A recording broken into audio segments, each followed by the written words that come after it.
Hi everyone, I'm Sarah Jones. And I'm David Freeman. And we're from Ninja Division. And here we are going to unbox our new Rail Raiders Infinite board game.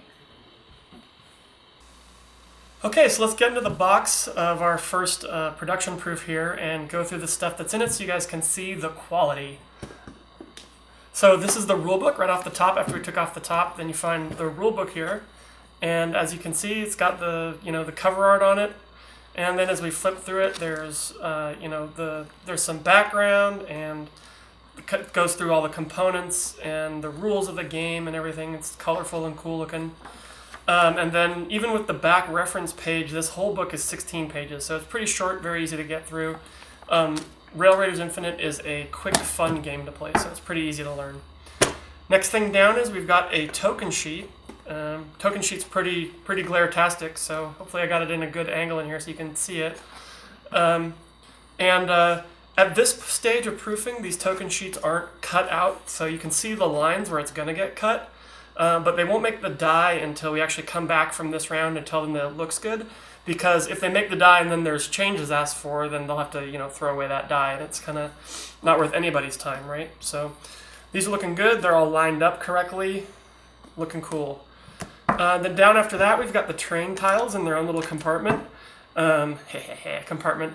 And we've got all the figures, they're all correct. We've got the 6 raiders, and we've got the 14 different Lawbots of deputies and sheriffs and the 2 marshals. As you can see, the dice we did have to redesign the dice faces a little bit because they had some cutouts in them that when they would get rolled, those cutouts could get basically knocked and broken off of the design, so over time those dice would have become bad, basically. They wouldn't have been very cool. So while they're a little less showy, these should stand up to multiple plays over time better. So looking good. These are all looking correct. And then let's look at the train tiles some, right? So they're showing the right size. Again, the art's really colorful and cool on these. And these are all correct. It's the right numbers and everything. And it's got the caboose and the locomotive and everything. So these are looking good. And then under that, in their own, individual compartments, we've got a bunch of cards, all the cards for the game in here. So right on the top here, we've got reference cards. So these show the hand ranks. So when you're rolling for a fight or to try and stop somebody from searching, you'll be able to just look at this directly and determine who has the highest hand. So that's nice because you don't have to go look in the rule book at all, right? On the other side, we've got Lawbot rules. So again, the same deal. You don't have to go look in the rule book. You can just look at this little card and know the rules for Lawbots. So then there's cards from the High Noon deck here. This is the entirety of the long arm of the law deck, right? So you can see the back, it's pretty cool, right? And then we'll look at some of the fronts. This stock is good. It's it's holding up. I've shuffled it a bunch of times already, and it's still not scratching up cards and things. So those are looking good. And then over in this other compartment, we've got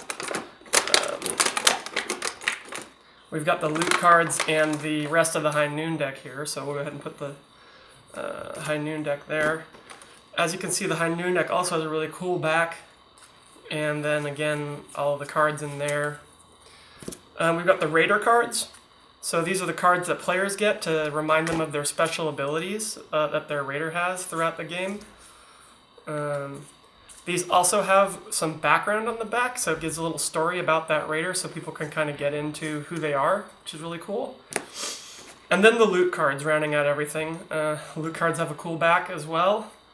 And then the loot cards actually have some art on them for items. Since these item cards stay out and play next to your guy, we wanted to, you to be like, oh, I have an auto repeater, that's cool, right? So, there's lots of ways to get loot off the train out of the loot deck here, so. So that's everything out of the box here. It's looking really cool, and we're really excited about it, and we hope you guys like this look inside the box. Thanks for joining us for this unboxing. Hit the I button up above. It's the information button. It'll give you more links to Ninja Division news. Remember to follow us on YouTube here to get notifications whenever we post a video.